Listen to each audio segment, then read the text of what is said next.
자, 그럼 시작하도록 하겠습니다. 자, 이번 주는 그 성경기관 신약 두 번째로서 예수님이 가르치는 메시지가 어떤 것인가에 대한 얘기를 하도록 하겠습니다.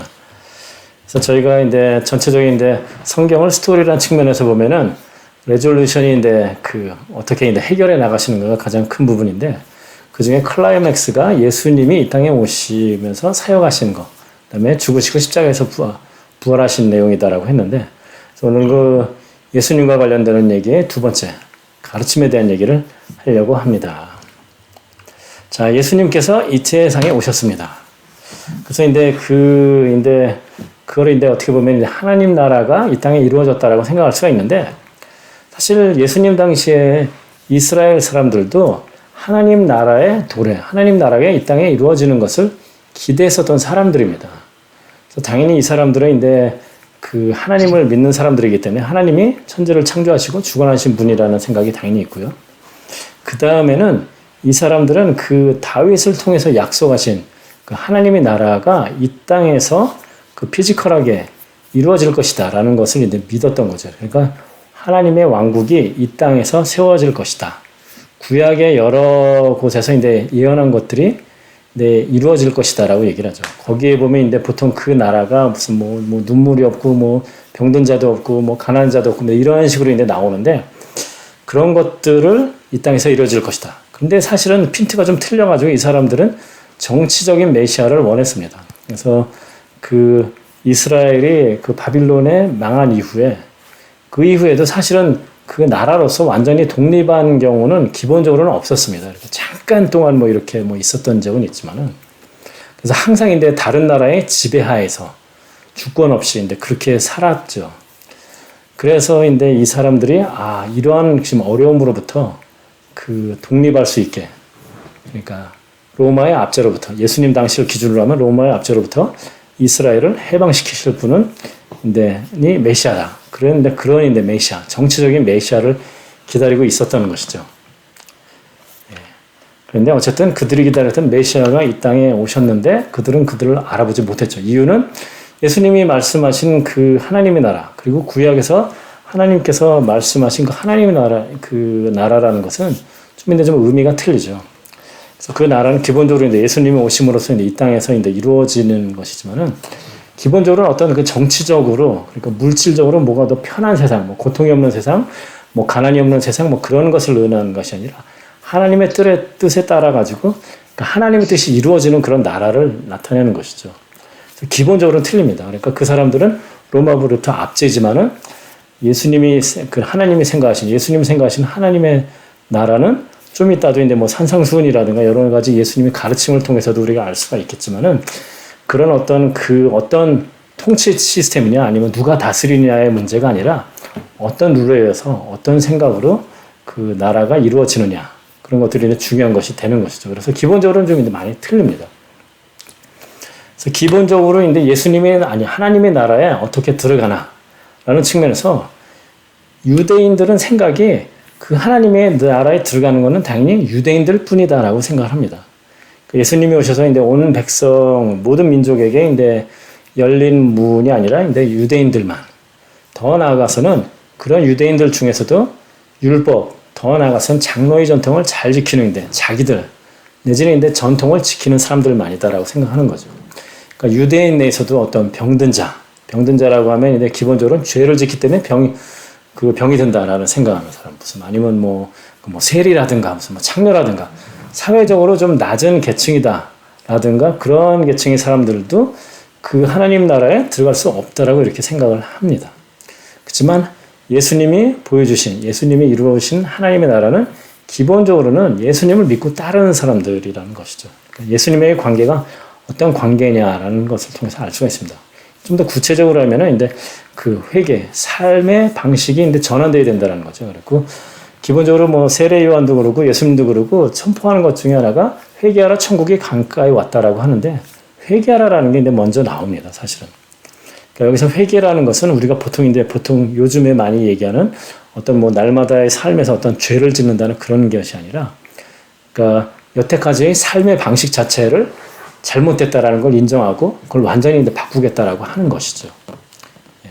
바로 그러한 것을 요구하는 것입니다. 좀 더 이제 구체적으로 얘기를 하면은 그 옛날에도 마찬가지고 지금도 마찬가지고 자기 뜻대로 자기 힘으로 살아갈 수 있다라는 그런 생각들. 당시에 유대인들도 바리새인이나 서기관들도 자기들이 만든 전통을 가지고 그걸 열심히 지키면은 하나님의 나라가 이루어질 수 있다. 자기들은 천국 갈 수 있다. 뭐 이런 이제 복을 받을 수 있다. 뭐 이런 생각을 하고 있었는데, 즉 자기 힘으로, 자기 노력으로. 제가 이제 보통 종교 비교를 많이 할 때 다른 종교들은 기본적으로 행위 종교, 사람의 힘으로, 자기 노력으로 그 어떤 그 종교에서 얘기하는 구원을 이루어야 된다라고 얘기를 하는데 전혀 그렇지가 않죠. 근데 기독교는 그거와 정반대로 여태까지 하나님 없이 살았던 삶을 반성하고 하나님의 뜻대로 사는 삶을 살겠다라는 것을 그렇게 돌이키는 것이 이제 회개가 되는 거죠. 그러니까 기본적으로 삶의 방식의 전환. 그 예수님을 따른다라는 의미는 사실은 예수님이 어떤 분인지를 이제 믿고 그 얘기는 이제 복음을 믿는다는 것들이 다 포함되는 거죠. 그래서 이것은 뭐 2000년 전도 마찬가지고 뭐 현재도 마찬가지고 회개랑 예수님을 믿는다라는 측면으로 생각하면 될 것 같습니다. 그런 사람이 구원도 받을 수 있고 천국도 갈 수 있고 하나님 나라도 갈 수 있고 이렇게 되는 것입니다. 자, 그래서 이제 기본적인 이제 하나님 나라에 대한 얘기를 이제 했는데 예수님이 가르친 것을 좀 이제 구분하면은 그 초기에는 기본적으로 모든 사람을 대상으로 해서 가르쳤습니다. 그러니까 제자들이 굉장히 많이 따라다녔죠. 근데 후기에 가면은 예수님께서 이제 좀 집중적으로 그 12제자를 특히 이제 집중적으로 좀 가르치시는 걸 좀 볼 수가 있습니다. 그 이유는 보면은 초기에는 이제 사역하는 입장에서 그 많은 사람들 그리고 또 뭐 여러 고울에서 뭐 예를 들면 병든 자들, 귀신 들린 사람들 뭐 이런 사람들을 고쳐줘야 되는 그런 부분도 있고 그러니까 기본적으로 많은 사람이 사역의 대상이 될 수밖에 없습니다. 그러면서 이제 여러 고울을 이제 다시면서 하셨는데, 근데 그 후에는 그런 이제 이적을 행하고 가르치는 것들이 당시에 종교 지도자들하고 이런 그 부딪히는 일들이 많았습니다. 그러니까 그 사람들이 이제 자꾸만 이제 그 뭐 신성모독이다 뭐 여러 가지 이제 반대를 하고 특히 예수님이 그 안식일에 뭔가 이제 그 안식일을 범했다라고 그 사람들은 생각을 하는 거죠. 병자를 고치는 것까지 포함해서. 그런 것 때문에 예수님을 막 죽이기로까지 가고. 그런 이제 갈등이 있으면서 예수님께서는 그리고 또 많은 사람들이 그 예수님을 따르는 것들이 보면은 뭔가 예수님이 주시는 그런 것들. 그러니까 예를 들자면 오병이어라든가 이런 기적을 통해서 뭐 먹는 것을 준다라든가 아니면 뭐 보여준다라든가 그런 거에 그러니까 보여지는 것 때문에 이렇게 따른다는 것들은 이제 그런 것도 있고 해서 그 뒷부분에서는 좀 이제 제자들을 집중적으로 또 이제 가르치는 그런 부분이 있습니다. 그리고 그때쯤서부터 이제 뭐 뒤에 나중에 뭐 다른 과에서도 얘기를 하겠지만은 예수님께서 이제 실제로 오신 목적에 대한 얘기도 좀 합니다. 그러니까 그 어떤 종교 지도자들에게 고난을 받고 죽임을 당할 것이다라는 그런 얘기를 하죠. 그래서 보통 그 앞뒤로 이제 구분이 되는 것이 마태복음 16장에 나오는 예수님께서 이제 그 사람들이 나를 어떻게 생각하느냐. 그 다음에는 제자들 보고 너희는 나를 어떻게 생각하느냐. 그래서 베드로가 주는 그리스도시요 살아계신 하나님의 아들입니다라고 하는 것을 기점으로 해가지고 그 이후서부터는 내가 그러니까 예수님 기준으로 내가 이제 그 예루살렘 가가지고 그 고난을 받고 죽임을 당할 것이다. 그리고 부활할 것이다. 이제 그런 얘기를 이제 하죠. 제자들은 이제 예수님이 살아계신 동안에는 도대체 무슨 소리를 하시나 그러고 이해를 좀 못하죠. 그래서 그런 측면에서 조금씩 이제 좀 집중된 측면에서 전기와 후기가 조금 좀 달라지는 면이 있습니다. 가르치는 내용을 보면은 기본적으로는 복음인데 산상수훈. 그게 뭐 예수님이 제자로 사는 것과 이제 마찬가지라고 생각을 할 수가 있습니다.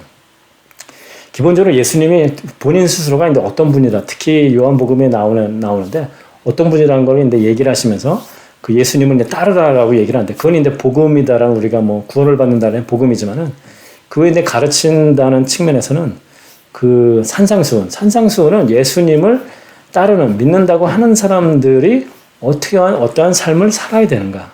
즉 하나님의 나라의 백성으로서 산다는 것이 어떤 것인가라는 것을 얘기를 하죠. 그래서 어떤 사람들은 특히 그 마태복음 5장 서부터 7장까지 산상수훈이 굉장히 뭐 원수를 사랑하라라든가 이런 얘기가 있기 때문에 보통 사람은 지키기 어렵다. 그러니까 예수님의 제자로 헌신된 사람들, 즉 예수님의 뭐 12제자라든가 이런 사람을 대상으로 했다라고 생각을 하는데 그렇지가 않습니다. 사실은 예수님을 따른다고 하는 사람들은 누구나 마찬가지입니다. 그래서 산상수훈이고 그걸 풀어서 설명하면 예수님의 제자로서 하나님의 나라에서 산다는 것이 어떤 것인가.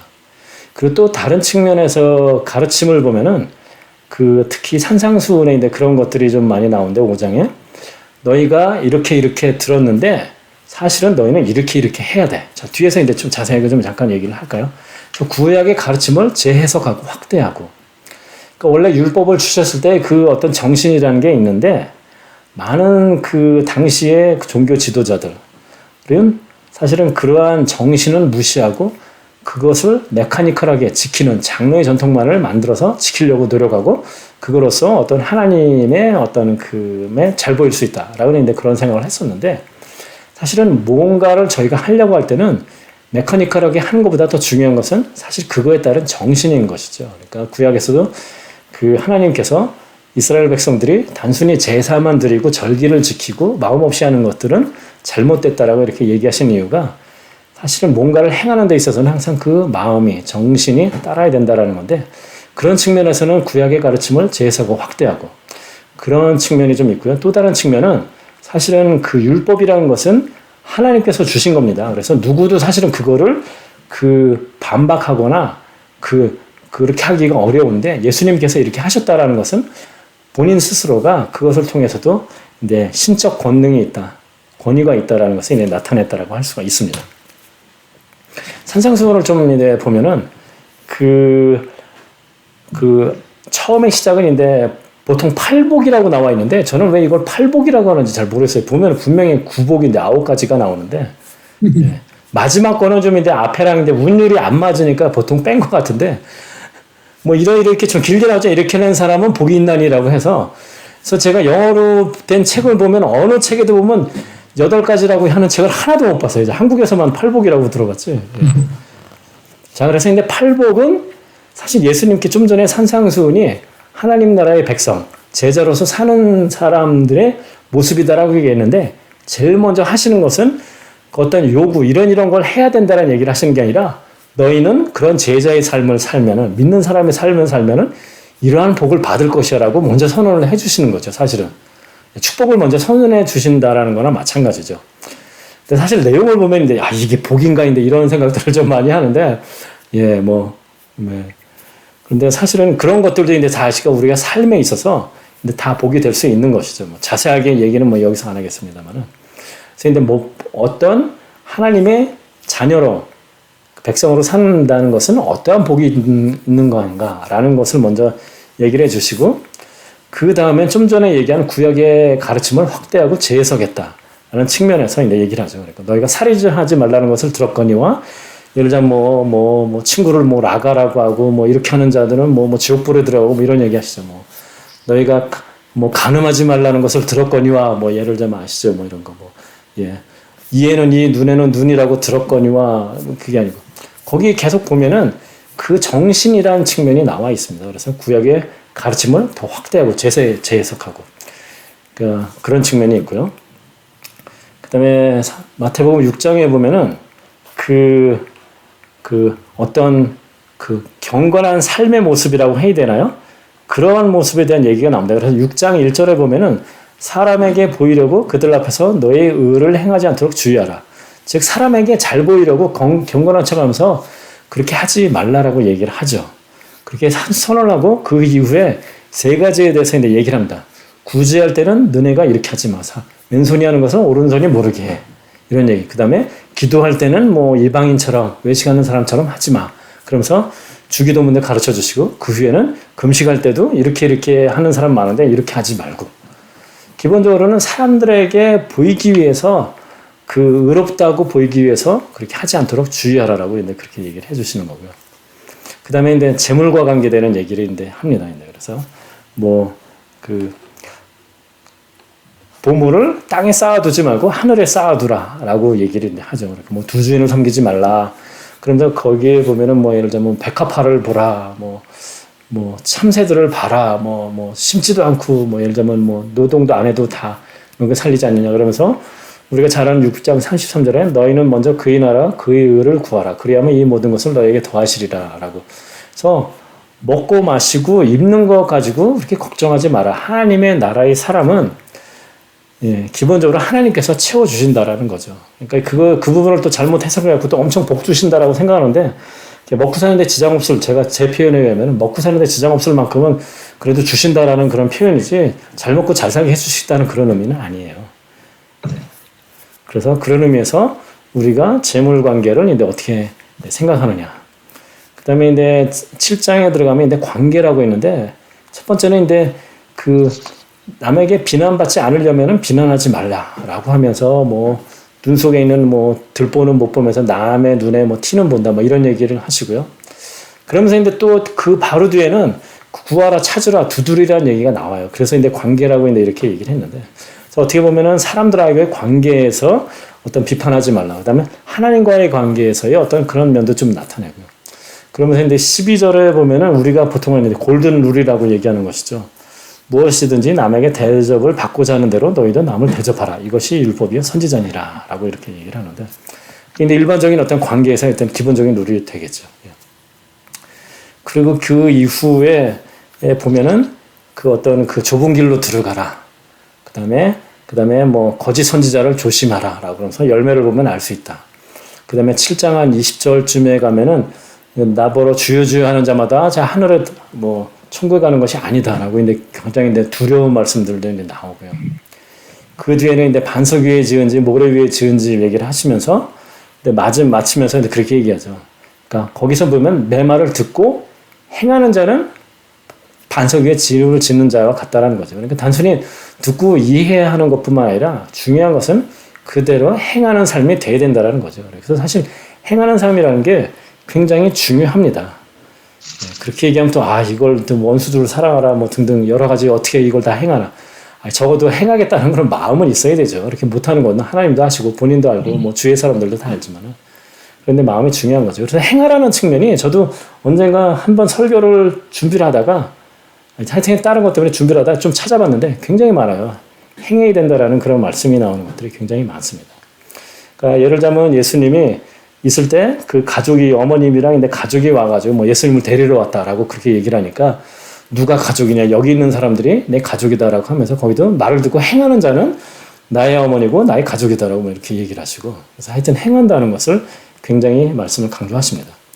그러면서 산상수훈에서 마지막에서 그 얘기를 하셨다는 건 뭐냐면은 산상수훈에 나오는 이런 것들 당연히 우리가 보기엔 참 어려운 얘기죠. 뭐 저도 당연히 어려운 얘기입니다. 그렇지만은 당연히 이러한 삶을 사는 것을 하나님께서 원하시는 것이고 이런 삶을 살아야 된다.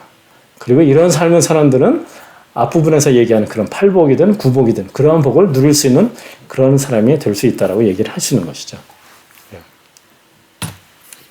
자, 그 다음에는 이제 예수님의 가르치신 것을 또 보면은 특이한 점은 비유로 많이 가르쳐 주셨습니다. 그래서 한 가르침의 3분의 1 정도는 비유로 가르쳐 주셨습니다. 그래서 뭐 씨 뿌린 자의 비유라든가 뭐 겨자씨 뭐 잃어버린 양들 기본적으로는 생활 속에서 쉽게 찾을 수 있고 그다음에 그러니까 사람들이 더 확 와닿죠. 더 삶에서인데 확 와닿으니까요. 그러니까 예수님이 하신 건 아니지만은 예를 들자면 바울이 했었던 거 하나님의 전신갑주 예를 들자면 이런 것도 당시의 사람들은 로마의 지배하에 있었기 때문에 로마 사람 그 병사들이 다니는 걸 많이 봤을 거예요. 그러니까 그런 비유를 바울이 했을 때 확 마음이 와닿죠. 이 정도로 참 그 강인하게 뭐 이렇게 준비를 잘하고 뭐 방패도 있고 뭐 등등 이런 거 해야 되는구나. 확 와닿을 수 있는 것처럼 예수님도 마찬가지로 그 비유로서 이렇게 가르쳐 주셨죠. 그리고 비유로 가르치면은 사실은 또 기억하기도 훨씬 더 좋죠. 또 사실은. 우리가 기억한다는 측면에서. 그래서 보통 보면은 이 얘기도 그럼 잠깐만 하겠습니다. 어떤 그 성경을 비평하는 사람들은 예수님이 가르치시고 나서 처음에 성경이 쓰여진 것, 기간까지가 그래도 10몇 년 내지는 한 20년 이상이 됩니다. 최소한. 그러니까 그걸 기준으로 해가지고 기간이 너무 길다라고 해서 그걸 어떻게 다 일일이 기억했겠느냐. 라고 이제 비평을 하는데 첫 번째, 당연히 성령의 인도하심을 따라서 쓰기 때문에 기억이 날 수밖에 없죠. 그러니까 그렇게 설명할 수 있고 또 다른 그냥 일반 문화적인 측면에서 보면은 당시에는 우리처럼 뭐 컴퓨터가 있는 것도 아니고 종이가 있는 것도 아니고 기본적으로 모든 가르침이라는 것은 선생과 제자 아니면 모든 것을 뭔가를 전해준다라는 것은 아버지가 아들에게 무슨 예를 들어 목수일을 가르쳐주는 거 포함해가지고 뭐 그런 거 기본적으로는 다 구전입니다. 말로 사는 것이죠. 그래서 그런 거를 가르치는 것 중에서 이제 그걸 이제 그러니까 사람들은 그런 것에 굉장히 익숙해 있어요. 그러니까 듣고서 그걸 기억하는 능력이 굉장히 많죠. 그리고 그걸 또 다른 사람에게 바로 또 전해야 되니까 그러면서 또 기억들을 하는 것이고요. 그리고 기억을 위해서 많은 경우에는 어떤 운율을 그러니까 어떤 음악적인 그런 걸 통해서 이제 또 기억하려고도 많이 하고요. 또 다른 측면에서는 이렇게 비유나 이런 걸로 가르치면 또 사람들이 더 훨씬 더 기억이 잘 남겠죠. 그래서 비유라는 것이 이제 그런 좀 사람들에게 더 오래 남도록 하는 그런 측면도 있다라는 것을 말씀드립니다. 자, 그 다음에 이제 예수님께서 그냥 말로만 가르치신 게 아니라 기적도 많이 행하셨습니다. 그래서 그 기적을 행하신 것은 그 예수님께서 본인이 이제 하나님의 아들이다라는 이제 그런 거를 이제 얘기를 이제 많이 하는데 그 요한복음에 보면 즉 메시아로서 또는 아님 하나님의 아들로서의 어떤 권위를 증명하는 것이 되겠죠. 그러니까 하나님의 능력도 이제 마찬가지로 되는 것이고요. 그래서 그 어떤 신적 능력, 하나님이 함께 하시는 분, 하나님의 능력은 있으신 분, 하나님이시다라는 것을 이제 나타내는 그런 것입니다. 그래서 사실은 예수님이 엄청 많은 기적을 행하셨고요. 초대교회 예수님의 그 제자들도 우리가 사도행전이나 이런 데 보면은 뭐 이렇게 많이 바울도 그러고 뭐 이렇게 죽은 사람도 막 살리고 병자도 뭐 엄청 막 고치고 뭐 이런 얘기가 나오는데 그러한 그 어떻게 보면 우리가 말하는 기적들이 나타나는 것들은 어떤 필요에 의해서 그렇게 나타났다라고 할 수가 있습니다. 그래서 요즘에 나타나는 그런 것과는 좀 다른 측면에서 생각해 볼 수가 좀 있겠죠. 그래서 예수님께서는 기적들도 많이 행하시면서 본인이 행하신, 가르치신 말씀에 권위도 부여하시고 그 예수님 스스로가 어떤 분이시라는 것도 이제 증명을 했죠. 그래도 믿지 않는 사람은 많이 있었습니다. 사실은. 그 다음에 예수님께서 행하신 기적들을 보면 이제 그룹을 지으면 이런 것들이 이제 있습니다. 그래서 병 고치는 것들이 있고요.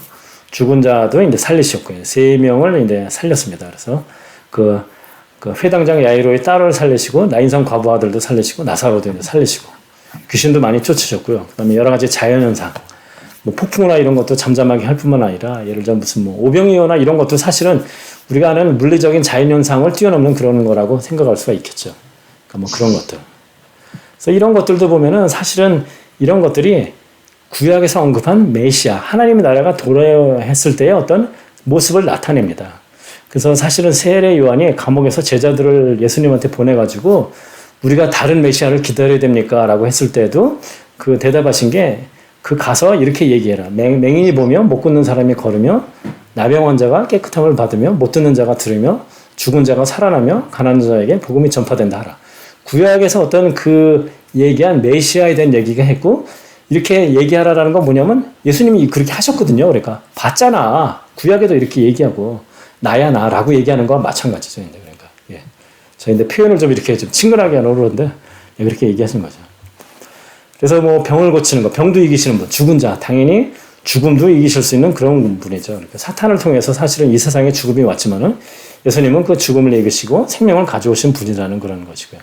귀신도 이제 많이 쫓아냈는데 그리고 반대로 얘기하면 귀신들은 오히려 더 예수님을 더 정확히 잘 알아봤죠. 예수님이 귀신과 만나는 상황에서는 귀신들은 언제나 예수님 앞에 와가지고 얘기를 합니다.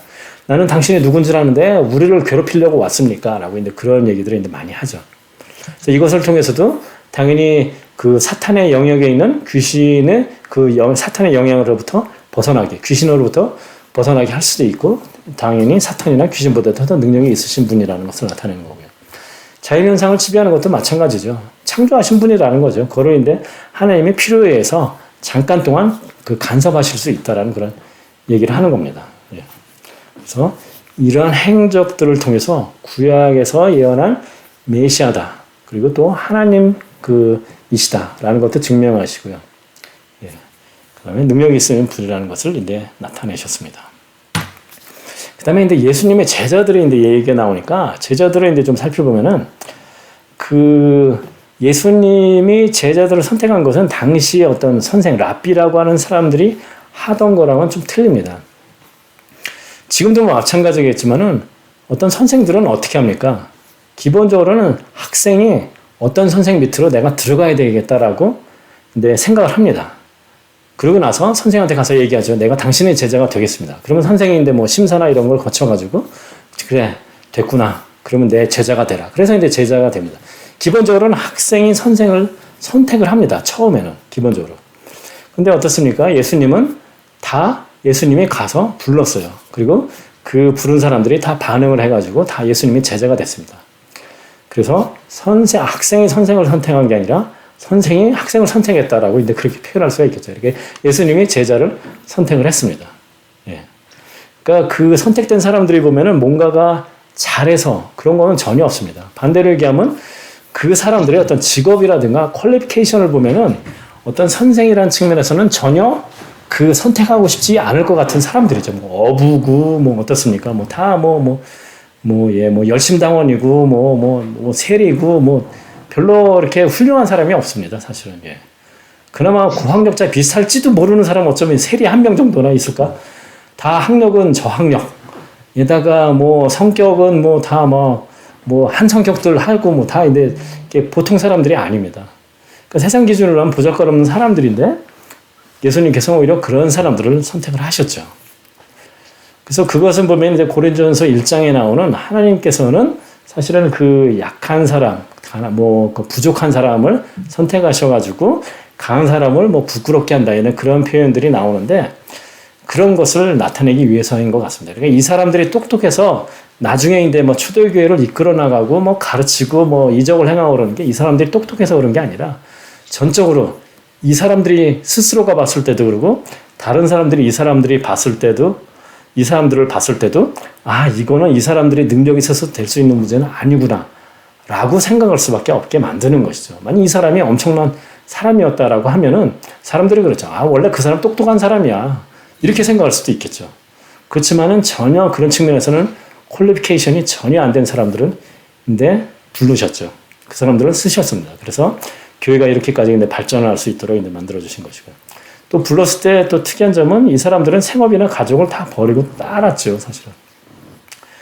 사실은 우리가 늘 듣던 얘기니까 제가 지난주 설교에서도 늘 듣던 얘기는 사실 별 감흥이 없다라고 얘기를 하는데 늘 듣던 얘기니까 그런다라고 생각하지만 이거 보통 일이 아니에요. 더더구나 이게 가족 중심에 명예를 중시하는 상황에서 부모 하던 생업을 팽개치고 집을 떠나가지고 어떤 선생 밑으로 간다? 이게 진짜로 이거 경칠 일입니다, 사실은. 예. 사실 베드로 같으면 이제 아내까지 있었는데 장모 얘기가 나오니까 이 여자가 사회적으로 어떤 뭐라 그러나 법률적인 그런 것도 못하는 상황에서 남편이 나갔다 그러면 이것도 사실 보통 일은 아닙니다, 사실. 그래서 하여튼 이 사람들도 굉장한 커미트먼트를 하고 따라온 사람들이에요, 사실은. 그래서 예수님께서는 이렇게 어떻게 보면 세상 사람들을 기준으로 하면은 부족해 보이는 사람들을 선택을 하셔가지고 하나님 나라를 이루어 주셨습니다. 예수님의 제자들을 좀 더 이제 보면은 12제자가 있고요. 당연히 우리가 잘 아는 그 다음에 70제자가 있습니다. 그래서 누가복음에 보면은 예수님께서 70명의 제자를 세우신 다음에 2명씩 짝져서 그 사람들도 보냈다. 라고 이렇게 얘기를 합니다. 참고로 말씀드리면은 그 어떤 성경에는 보면 72제자라고 나오는 성경도 있습니다.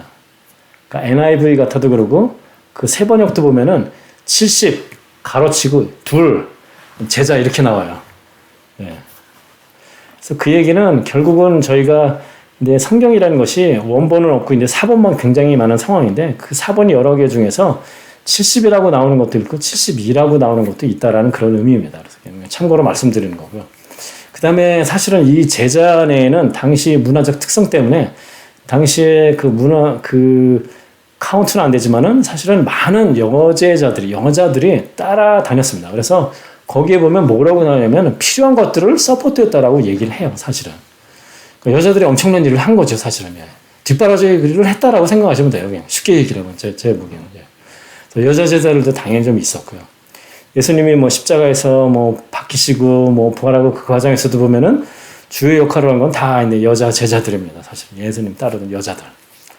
그 외인데 그 밖으로는 이제 예수님을 따라다닐 때 수많은 사람들이 있죠. 그러니까 이 70명 이후의 사람들은 일반적으로는 그냥 커미트는 되지 않고 예수님이 주시는 여러 가지 오병이어나 이런 것들 먹는 거를 주는 거 아니면 가르침이나 이런 것도 들으면서 재미도 있고 이적도 행하고 그러니까 그런 쇼라는 측면에서도 라고 생각할 수도 있고 그냥 따르는 사람들이 있습니다. 커미트먼트는 안 하고 그렇게 생각할 수가 있고요.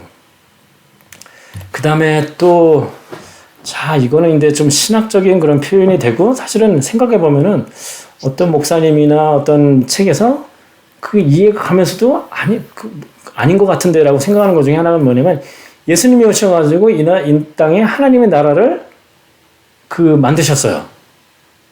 근데 문제는 뭐냐면 아직도 사탄이나 죄악은 아직도 있고 사탄도 아직도 활개를 치고 여러 가지 고통도 있고 그렇단 말이에요.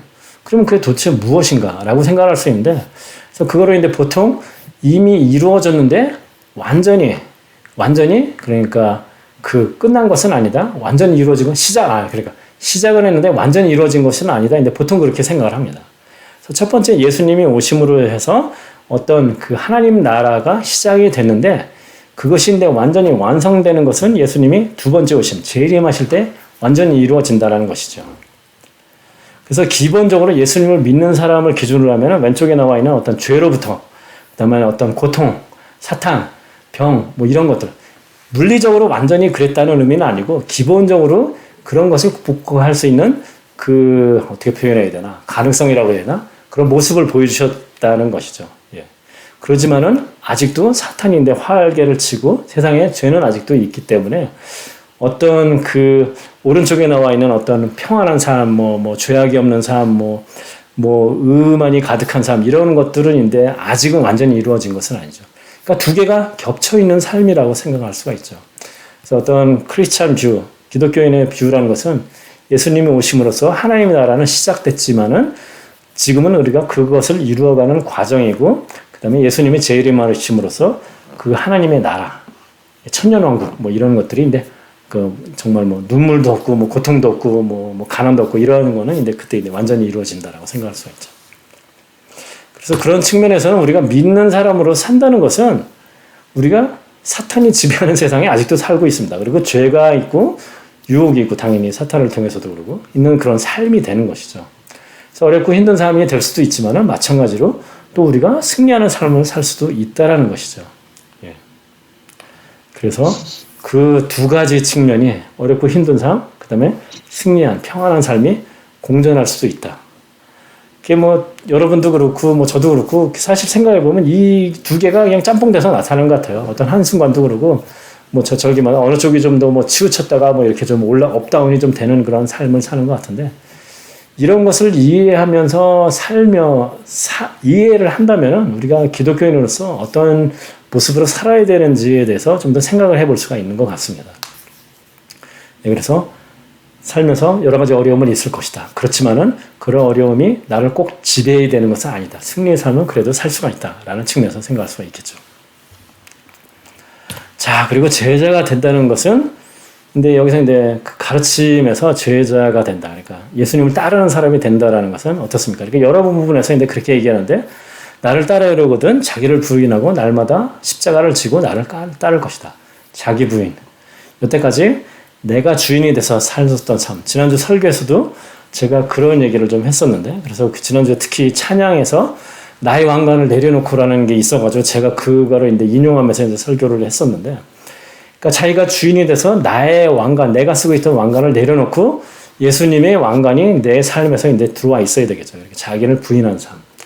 그것은 이제 십자가에 지는 짐이 되고 예수님을 따르는 삶이 되고, 이게 모든 게 따로따로 하나씩 설명할 수 있는 게 아니라 다 하나로 이루어지는 것이죠. 그래서 그러한 삶. 그리고 사실은 이런 것들이 구원을 이룬다라는 과정에서도 우리가 일어나는 것이죠. 그러니까 죄를 회개한다는 것도 그건 자기 부인이나 마찬가지입니다. 여태까지 내가 살아온 삶이 잘못된 삶이었다라고 하는 겁니다. 그러니까 자기 삶을 부정하는 거거든요. 단순히 내가 어저께 무슨 누구에게 거짓말을 하고 누구에게 사기치고 그게 죄라는 게 아니라 여태까지 내가 살아온 방식, 하나님 없이 살아온 방식이 죄다라는 거죠. 그리고 그게 회개, 잘못됐다라고 얘기하는 것은 여태까지 내가 살아온 삶이 잘못됐다. 즉 자기 부인이 되는 겁니다. 그리고 십자가를 따르면 예수님을 따른다는 것은 근데 반대로 예수님의 복음을 믿는다라고 생각할 수가 있겠죠. 예.